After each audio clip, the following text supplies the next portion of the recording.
ሮቤል ውሸቷን ቀጥሏል። አባቷንም በማሳመንና ህይወት የሁሉ ችግር አድርሳብኛለች፣ ጎታኛለች በማለት አባቷ እንዲያዝንላት ታደርጋለች።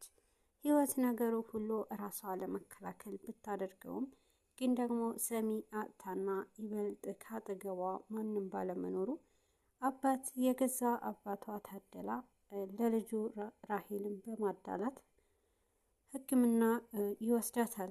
ራሄል ግን አሁንም ቢሆን አባቷ ቅብጥ እያደረጋትና ነገር ግን የራሄልንም ቅብጠት የራሄልና እንክብካቤ እየናፈቃት ህይወትም ነገሩ ሁሉ አንድ ቀን አባዬ ልጄ ብሎ ይጠራኛል ብላ ትኩረቷን አሁንም ቢሆን ከአባቷ ላይ ታደርጋለች።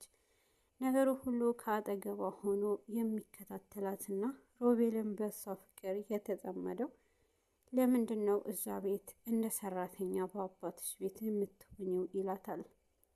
ህይወትም ምንም ማድረግ እንደማልችል ነው፣ ታዲያ ይህንንም ሁሉ እንዳላጣው ብዬ ነው እዛ ቤት የምኖረው በማለት ስተት አሁንም ቢሆን ሌላ ስተት እንዳልሰራ አባቴንም ፊት ለፊቱ ሆኜ ልጅ እስከሚለኝ እጠብቃለሁ ትላለች።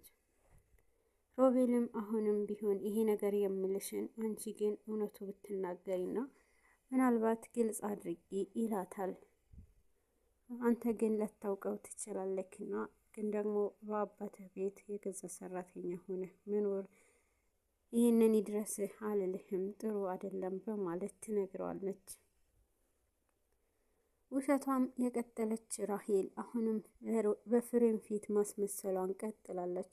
ህይወት ጎታኛለች፣ ከዚህ በኋላ እዚህ ቤት መኖር የለባትም እያለች እንድትወጣ አድርጉልኝ ብላ ትቀጥላለች። አባት ተብዬው የእሱም ትክክለኛ ማንነትና ትክክለኛ ልጅ መሆኗንም እንዳይታወቅበት አሁንም ቢሆን ነገሩ ለመደባበቅ ይሞክራል። ፍሬ ግን ህይወት ላይ ጮሆ ሲያናግራትና እየጮኸ በሚያወራበት ሰዓት እንደዚህ አይነት ነገር ተገቢ አይደለምና እኛን ብላ አንተን ብላ እዚህ ቤት መታ ማባረር ጥሩ አይደለም እና ደግሞ ቢያንስ የዘመዶች ቤት ሄጄ የተደረሰብኝ ይሄ ያደረጉኝ እንድትል አታድርግ ትለዋለች። ታደላ ለሚስቱ ፍሬ አንቺ ግን ለምን ይሄን አክል ለሷ ጠበቃ ትቆሚላታለሽ? ለምንድን ነው ማትሄደው? መሄድ አለባት እያለ እንድትሄድ እፈልጋለሁ ይላታል። ራሄል ደስተኛ ትሆናለች። ግን ደግሞ አንድ ነገር አለ። ራሄል የምትፈልገው ከዚህ ቤት የምትወጣበትንም መንገድ አንደኛውም ነገር ቢኖር ከግቢያቸው የሚኖረውንም ሮቤልንም ከሷ ፊት ለፊት ከሮቤልና ከህይወት ጋር ግንኙነት አላቸውና የኔና የሱ ህይወት በጣም ችግር ትፈጥርብናለች በማለት ራሄልም አሁንም ቢሆን እነሱ ላይ ችግር መፍጠሯ ጨምራበታለች። ህይወትና ሮቤል ችግሯን ለመካፈልና ለምን ይህን ያክል ህመም ውስጥ ትገቢያለሽ? እኔ ቤት ተከራይቼ አብረን እንኖር ይላታል። ነገሩ ሁሉ አሁን ላይ ይሄንን ስሜት የማስተናግድበት የኔ እናንተ ስሜትም የምንረዳበት ጊዜ ላይ አይደለሁምና አሁን ላይ ፍላጎቴን እንዳሳካ እርዳኝ፣ ይሄንን አድርጊ አትበለኝ ትለዋለች። ሮቤልም ሀሳብሽን አከብራለሁ በማለት ግን ደግሞ እንድትጠነቀቂ ይነግራታል።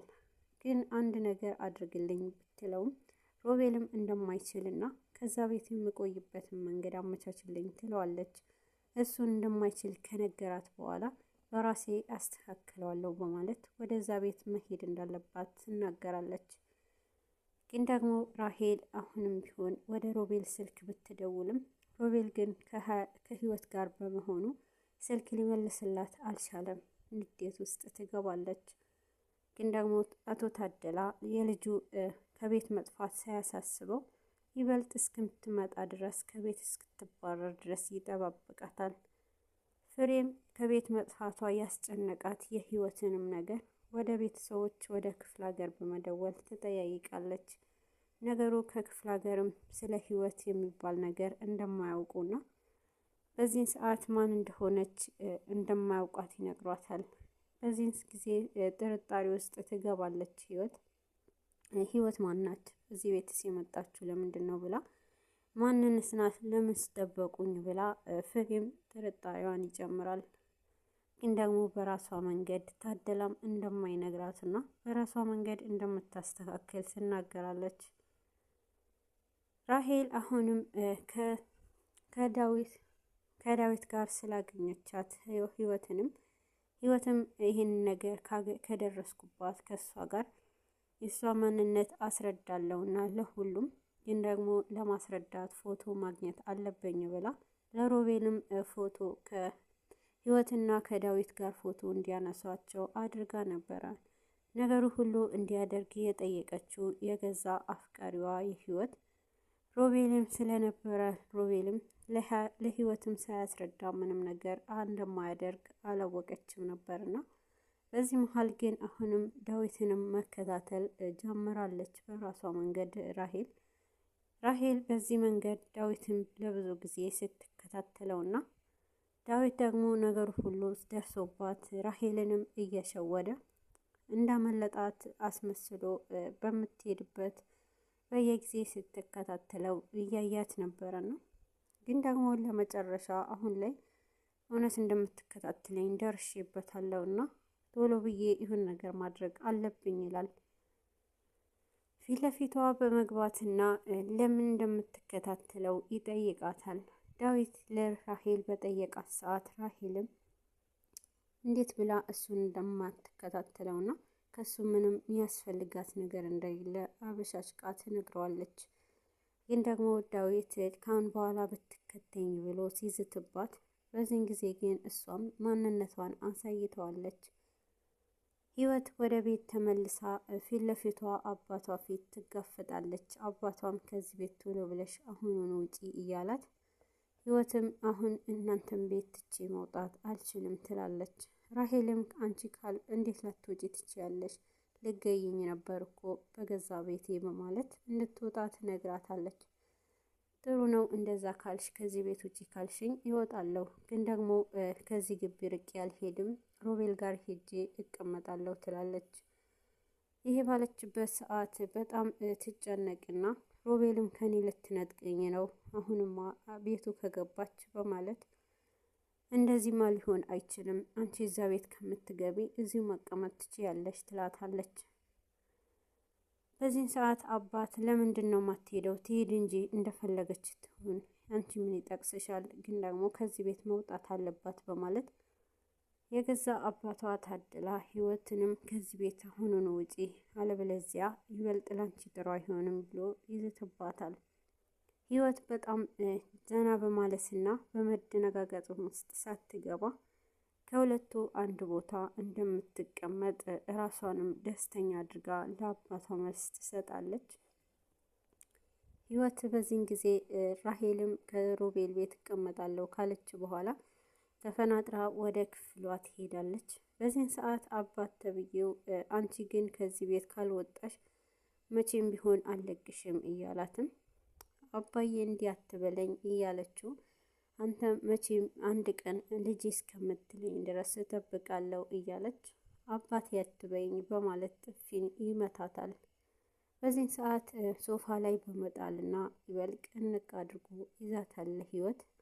አባት ልጁ ላይ ጨክኖና እናትንም የገዛ ሚስቱን እንዳታውቅበት ህይወት ላይ ከባድ የሆነ ግፍ ይፈጽምባታል።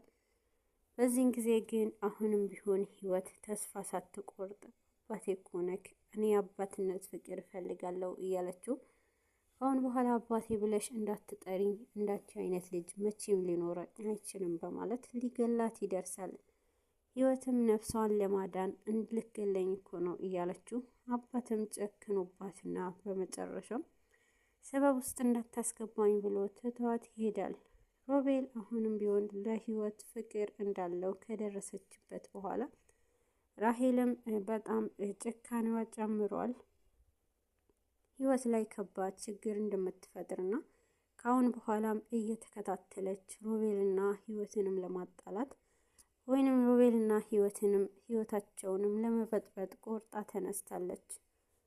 ህይወት ግን በአባቷ ይህን ያክል መጠላቷ ምንም ግድ ሳይሰጣትና አንድ ቀን አባዬ ይወደኛል በማለት ተስፋ ሳትቆርጥ አባዬ ልጄ ይለኛል አንድ ቀን ብላ አሁንም ለመታገል ትሞክራለች።